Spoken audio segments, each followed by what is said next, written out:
ॐ स्वस्ति पन्थामनुचरेम सूर्या चन्द्रमसा विवा पुनर्ददताग्नता जानता संगमे मही। श्री गुरवे अज्ञानतिमिरान्धस्य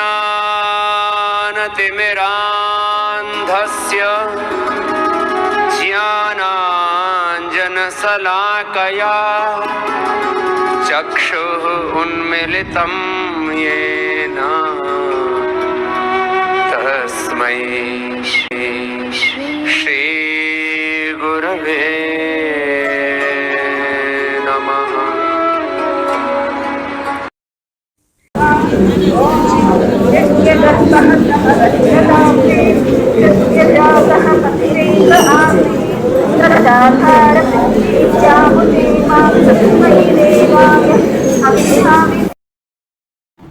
ओम नमस्ते जी। आज मैं आपको एक महान व्यक्तित्व के बारे में, महान मनीषी के बारे में बताना चाहती हूँ। वो और कोई नहीं है, मेरे संस्कृत के गुरुजी तंगड़ा जनार्दन राव जी है। आज जो भी मैं अध्ययन या अध्यापन कर रही हूँ, इसके पीछे मेरे गुरुजी ने बीज बोया था। मेरा गुरुजी का व्यक्तित्व इतना धर्मनिष्ठ है कि धार्मिक है कि जैसे वेद गुरुकुलों के आचार्यों के व्यवहार जैसा होता है, ऐसे ही होता था, आचरण इत्यादि। तो मैंने कभी गुरुकुल नहीं गई। मुझे इसका अभाव, प्रत्यक्ष गुरु का मार्गदर्शन कैसा होता है ये अनुभव करा के मुझे गुरुकुल ना जाने की अभाव पूर्ति करा दिया मेरे संस्कृत के गुरुजी। वो केमिस्ट्री प्रोफेसर थे।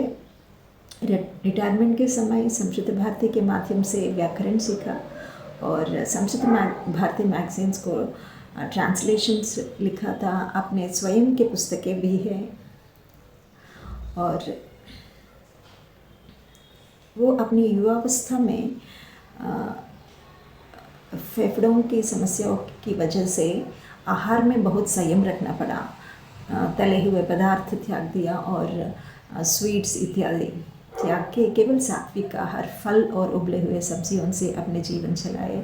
85 साल तक ऐसे ही जिए थे।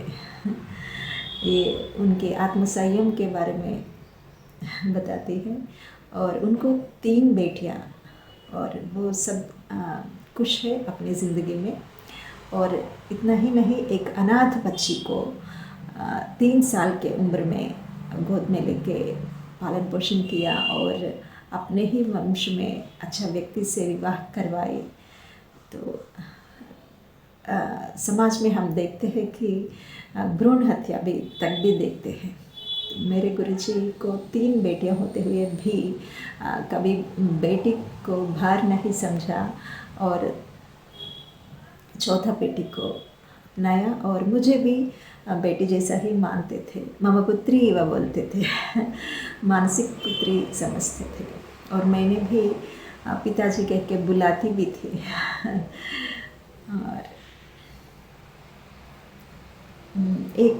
एक महीना पूर्व मेरे गुरुजी परम पद चले गए और दिवंगत हो गए। इससे पूर्व मैं पंजाब में थी और मैंने सोचा इंटरव्यू लेने की गुरुजी का, लेकिन नहीं हो पाई। पंजाब से आते ही कुछ दिन में ये घटना हुई थी, तो मैं ये कार्य नहीं कर पाई।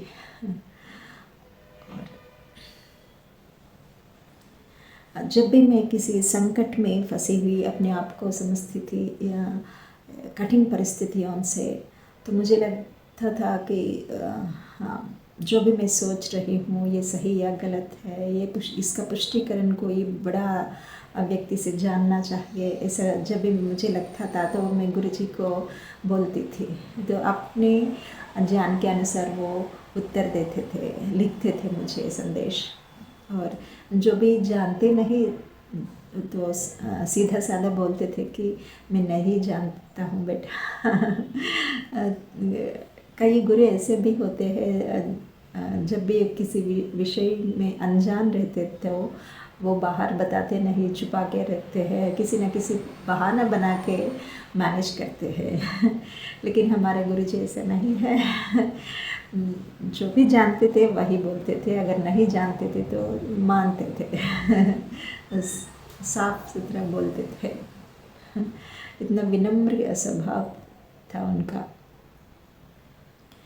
मैंने उनकी अंतिम यात्रा में, अंत्येष्टि में वेद मंत्र पाठ भी किया था। इसका सौभाग्य मुझे मिला और मैं गुरुजी को मिस कर रही हूँ, लेकिन मुझे विश्वास है कि भगवान किसी न किसी जन्म में, अगला जन्म में मुझे एक भाई के रूप में या पिता के रूप में या गुरु के रूप में भी फिर से मिला सकते हैं, ऐसा मैं आशा करती हूँ।